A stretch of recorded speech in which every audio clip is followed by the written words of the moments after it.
Hi, welcome back to the Las Vegas Traders Expo. We're here with Rick Swope, head of investor education at E-Trade. We talked about some of the volatility in the market a moment ago, but Rick's written a book, The 5 Keys to Success for Trading. 5 points for trading success. I apologize. Right. 5 points for trading success. Close enough.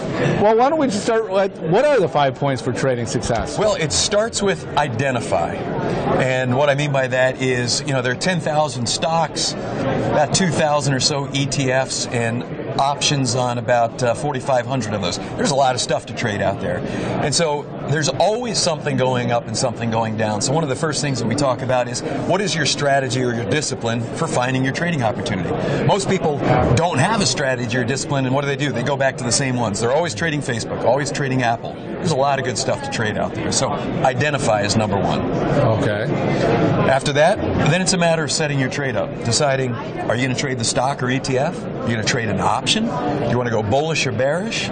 So looking at the strategy, and it's not having a favorite strategy and then trying to squeeze a stock into it. It's looking at what the market's doing and responding appropriately to the market. So some variations to perhaps what maybe we're intuitively looking to do in the market to adjust that. So they settle on a strategy, and you work on a group of markets so that they can apply them to. Yeah, it's a little bit of an inverse of how sometimes traders approach. Sometimes traders say, hey, I love the iron condor, or I love the credit spreads, or I love short selling. But then they're forced to find a stock that meets that strategy. What we'd rather do is go out and look and see what's going on in the market, and then say, okay, here's what's going on in the market. What strategy is appropriate for that? Yeah. And with that, how are we going to manage risk? Okay, what are some of the other points? Well, I'll jump right to the protect point, which is the last point on there. My soapbox is risk management. I'm a big advocate. In fact, tomorrow I'll be talking here at the Money Show, the Traders Expo, about managing your mind. That your biggest obstacle to success is not how much you know or don't know. It's your emotional response to the market. There's few things probably that are more emotionally engaging than dealing with your money. You get pretty wound up about that, right? So how do you manage that as a trader and investor? So there's some strategies with that. We talk about that tomorrow, and of course that's also captured in the book as well.